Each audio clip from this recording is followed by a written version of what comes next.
नमस्कार साथियों, daily current affair show में आप सभी का बहुत बहुत स्वागत है। आज 21 सितंबर 2025 की तारीख है। आज का करंट अफेयर और उसके साथ उसका स्टैटिक जीके इस वीडियो में हम लोग कवर किया जाएगा। तो चलिए जल्दी से शुरू करते हैं। पहला करंट अफेयर पूछा गया है, आईएमएफ का प्रथम उप प्रबंध निदेशक एफडीएमडी यानी दूसरे सर्वोच्च पद पर नियुक्त किया गया। उत्तर होगा बी, डेनियल कैटेस। ध्यान पूर्वक देखिएगा, पहली बार साथियों ये नियुक्ति हुई है, इसलिए महत्वपूर्ण है। आईएमएफ इंटरनेशनल मॉनेटरी फंड, जिसके प्रबंध निदेशक साथियों क्रिस्टालिना जॉर्जीवा है, जो बुल्गारिया देश से है। क्रिस्टालिना जॉर्जीवा बुल्गारिया देश से ये आईएमएफ के वर्तमान में प्रमुख है, एमडी है, मैनेजिंग डायरेक्टर है। लेकिन एक नई पोस्ट जनरेट की गई है, उप प्रबंध निदेशक। आईएमएफ का प्रथम उप प्रबंध निदेशक अभी हाल ही में अमेरिका के यूएसए के ट्रेजरी ऑफिसर हैं डेनियल कैटेस, इन्हीं को नियुक्त किया गया। याद रखेंगे, यह दूसरा सर्वोच्च पद है आईएमएफ में। प्रबंध निदेशक के बाद उप प्रबंध निदेशक दूसरा सर्वोच्च पद है। यहाँ ऑप्शन देखिएगा सी, अजय बंगा जी, ये हमारे भारतीय हैं, ये वर्ल्ड बैंक के प्रमुख हैं। वर्ल्ड बैंक का प्रमुख कौन है? अजय बंगा जी हैं। यहाँ डी ऑप्शन दिया है, नागोजी ओंकोजी इवेला, ये साथियों डब्ल्यूटीओ के वर्तमान में प्रमुख हैं। और ये किस देश से हैं? परीक्षाओं में पूछा गया कई बार, नाइजीरिया देश से। नाइजीरिया की है नागोजी ओंकोजी इवेला, जो डब्ल्यूटीओ वर्ल्ड ट्रेड ऑर्गेनाइजेशन के वर्तमान में प्रमुख हैं। डब्ल्यूटीओ का गठन साथियों 1995 ईस्वी में हुआ था और विश्व बैंक का गठन 1945 ईस्वी में। आईएमएफ का भी गठन साथियों 1945 ईस्वी में हुआ था और दोनों का, वर्ल्ड बैंक और आईएमएफ दोनों का हेडक्वार्टर अमेरिका की राजधानी वाशिंगटन डीसी में स्थित है। वाशिंगटन डीसी में स्थित है आईएमएफ और वर्ल्ड बैंक का हेडक्वार्टर। और इन दोनों का, वर्ल्ड बैंक और आईएमएफ, वर्ल्ड बैंक और आईएमएफ दोनों का गठन साथियों ब्रेटन वुड्स सम्मेलन के तहत हुआ था। आईएमएफ और वर्ल्ड बैंक, इनको जुड़वा बहन भी कहा जाता है। वर्ल्ड बैंक आईएमएफ को जुड़वा बहन भी कहा जाता है। और इन दोनों का गठन 1944 के ब्रेटन वुड्स सम्मेलन से हुआ था। 1944 ब्रेटन वुड्स सम्मेलन का संबंध किससे है? अक्सर परीक्षाओं पूछता है, तो आप याद रख लेंगे, आईएमएफ और वर्ल्ड बैंक का गठन हुआ था इस सम्मेलन से 1945 ईस्वी में, अगले साल। तो इस प्रश्न का अपने उत्तर देखिएगा, डैनियल कैटेस को अभी हाल ही में आईएमएफ का प्रथम उप निदेशक या प्रबंध निदेशक नियुक्त किया गया। दूसरा करंट अफेयर पूछा गया है, अंतरराष्ट्रीय लाल पांडा दिवस 2025 मनाया गया। उत्तर होगा 20 सितंबर।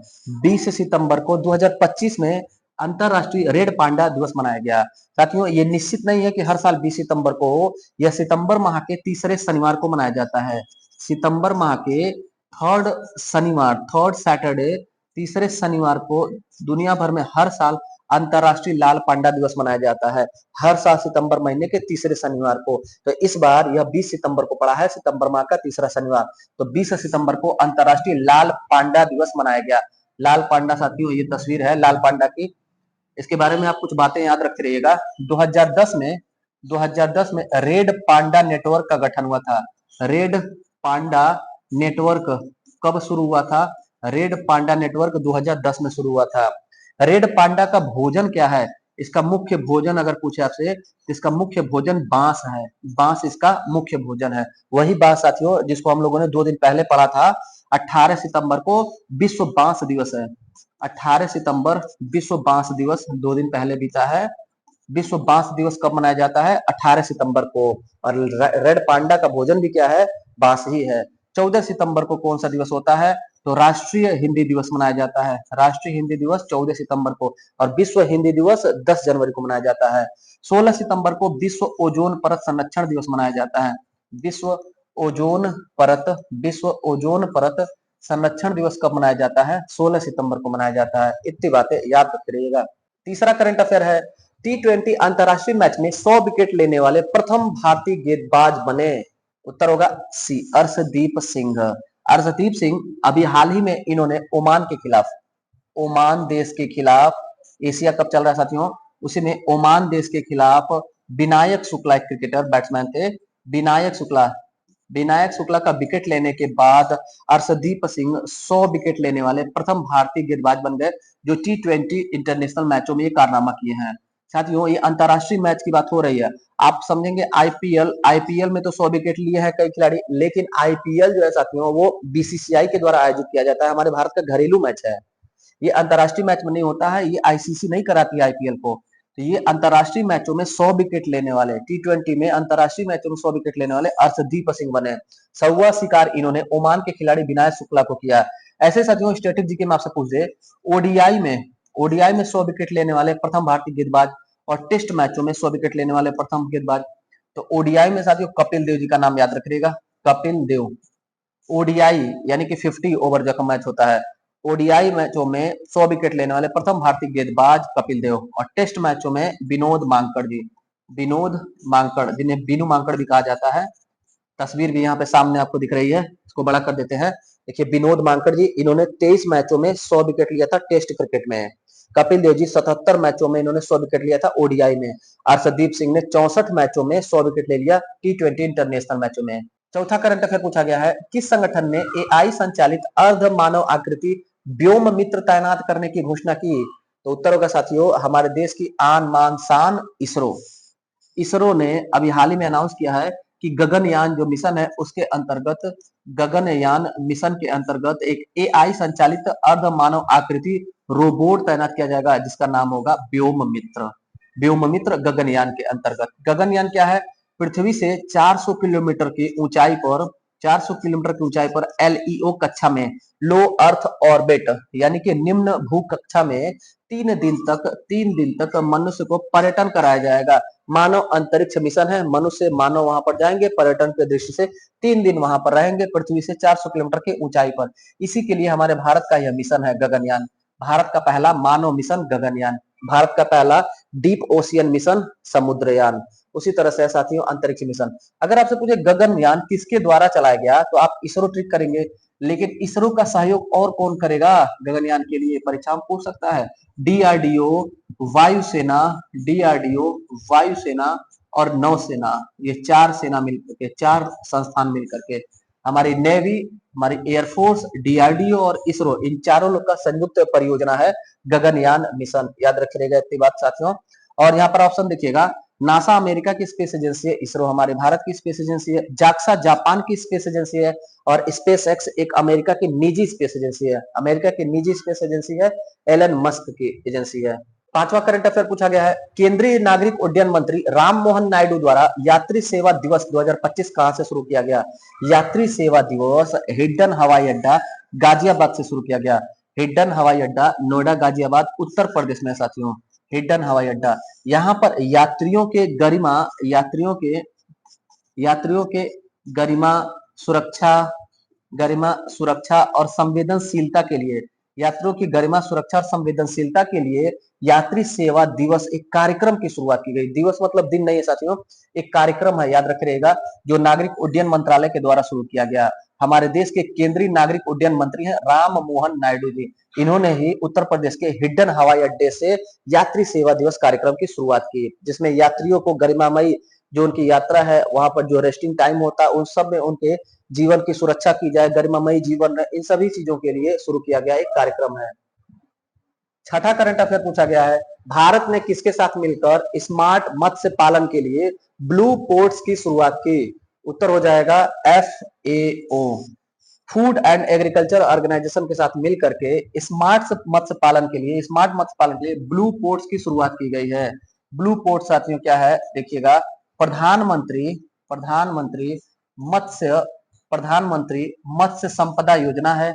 इसी के अंतर्गत मत्स्य पालन को बढ़ावा देने के लिए स्मार्ट मत्स्य पालन शुरू किया जाएगा। उसी के लिए एक कैंपेन है ब्लू पोर्ट्स। ब्लू पोर्ट्स एक कैंपेन है, यह एक अंतरराष्ट्रीय संगठन FAO के साथ मिलकर के शुरू किया जाएगा।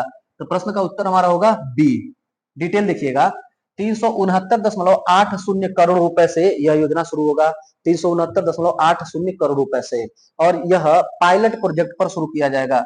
पायलट प्रोजेक्ट पर, पायलट प्रोजेक्ट मतलब चुनिंदा कुछ स्थानों पर पहले ट्रायल के रूप में शुरू किया जाता है कोई भी योजना, तो उसको पायलट प्रोजेक्ट कहते हैं।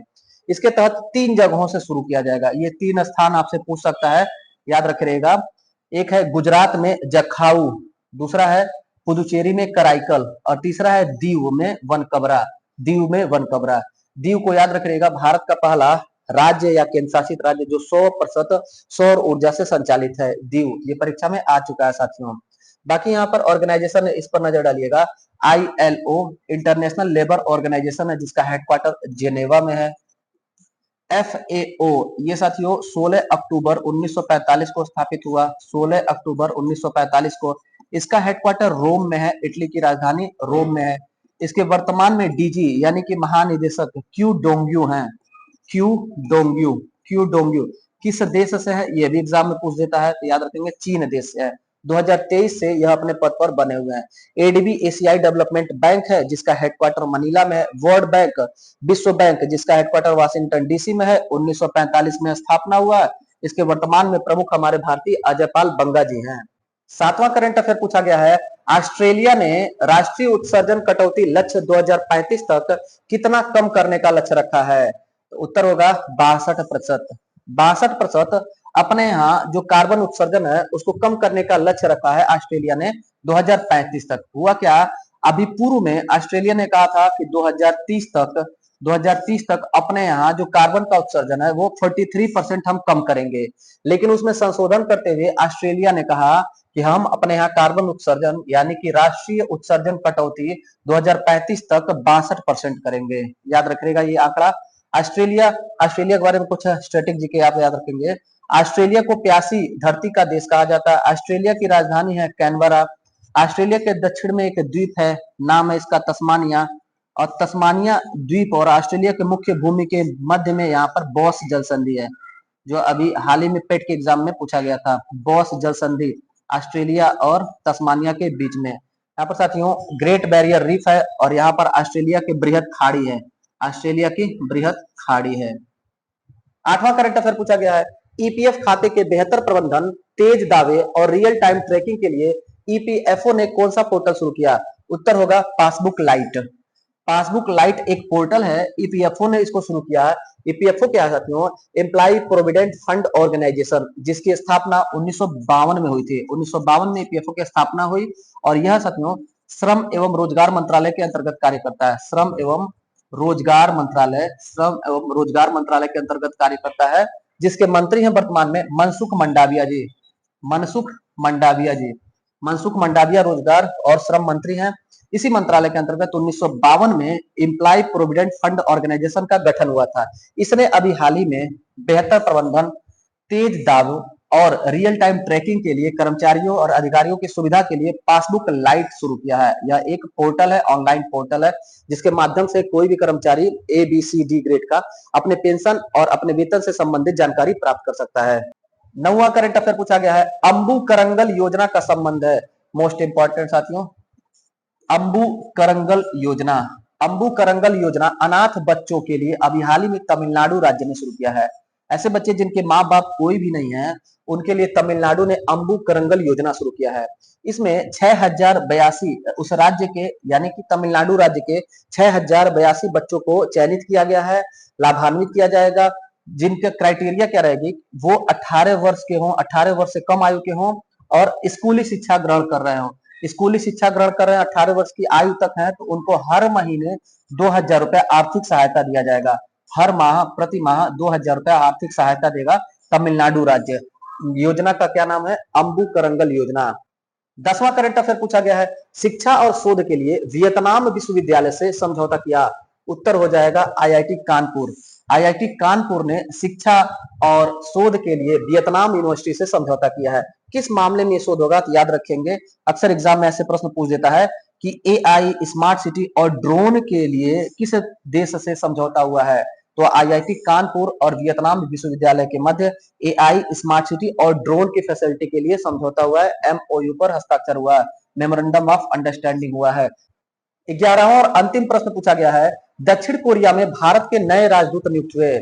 दक्षिण कोरिया देश में हमारे भारत के राजदूत नियुक्त हुए हैं अभी हाल ही में गौरांग लाल दास जी। गौरांग लाल दास जी सीनियर आईएफएस अधिकारी हैं, आईएफएस अधिकारी हैं। इनको अभी हाल ही में साउथ कोरिया, वहां पर इनको एम्बेसडर नियुक्त किया गया, राजदूत नियुक्त किया गया है।